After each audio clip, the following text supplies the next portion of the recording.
आप सभी को जय मसीह की। प्रियो, वचन में जाएं इससे पहले हम कुछ बातों को समझें कि आज हम प्रभु के साथ हैं या प्रभु के विरोध में हैं। हमको ये समझना है, आज हमको चूज करना है कि हम परमेश्वर के साथ, प्रभु यीशु के साथ चल रहे हैं या संसार में चल रहे हैं। प्रियो, हमको ये समझना है कि अगर हम प्रभु को छोड़कर चल रहे हैं तो हम हमेशा दुख ही उठाएंगे। संसार की सुख सुविधा हमें मिलेगी, लेकिन सच्ची शांति हमारे जीवन में कभी नहीं आएगी।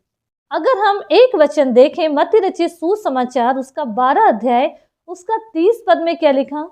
जो मेरे साथ नहीं वह मेरे विरोध में है, और जो मेरे साथ नहीं बटोरता वो बिखरता है। प्रियो, हम सीधे सीधे वचन पढ़ लेते हैं, लेकिन उसको समझने की कोशिश नहीं करते। आज यहाँ लिखा है जो मेरे साथ नहीं वो मेरे विरोध में है। मतलब हम प्रभु के साथ अगर नहीं चल रहे हैं, संगति में नहीं हैं, प्रभु को समय नहीं दे रहे हैं, तो इसका मतलब ये हुआ कि हम प्रभु के विरोध में हैं। हम उसके साथ युद्ध शुरू करे हैं, जो कि हम कभी नहीं जीत सकते। आगे लिखा है और जो मेरे साथ नहीं बटोरता। मतलब ये हुआ कि परमेश्वर के साथ, प्रभु यीशु के साथ बटोरने का मतलब क्या है? उनके अच्छाइयों को, उन्होंने जो चीज़ बोए हैं उन बातों को अगर हम नहीं बटोर रहे हैं, उसकी आज्ञाओं में नहीं हैं, तो आगे लिखा वो बिखेरता है। मतलब अगर हम संसार की बातें बटोर रहे हैं, प्रभु की बातों को नहीं बटोर कर संसार में धन बटोर रहे हैं, चीज़ें बटोर रहे हैं, खाना पीना बटोर रहे हैं, पैसे पानी को बटोर रहे हैं, ओहदे को बटोर रहे हैं, तो वचन कहता है वह बिखेरता है।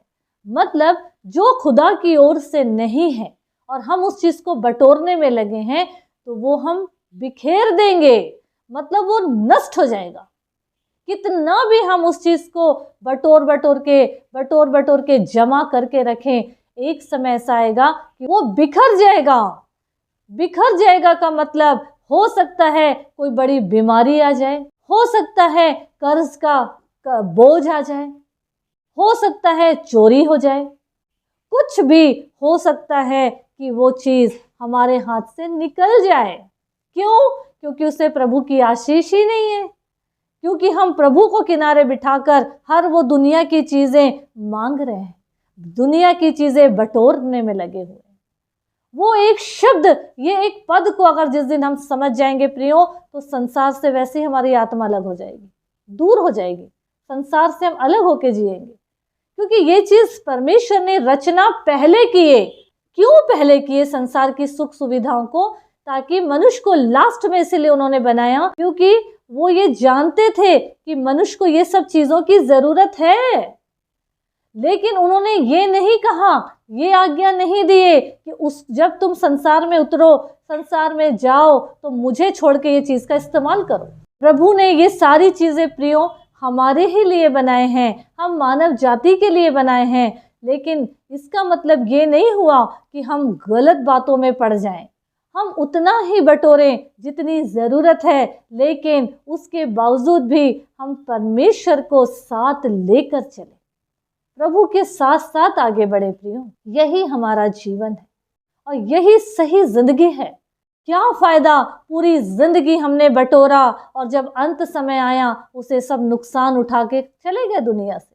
तो इसीलिए जबकि हम ये वचन को समझ रहे हैं, तो उसको समझकर अपने जीवन में उसको गांठ बांधना है, मनन करते हुए चलना है कि ये जीवन जो परमेश्वर ने हमें दिए हैं उसको व्यर्थ नहीं जाने देना है।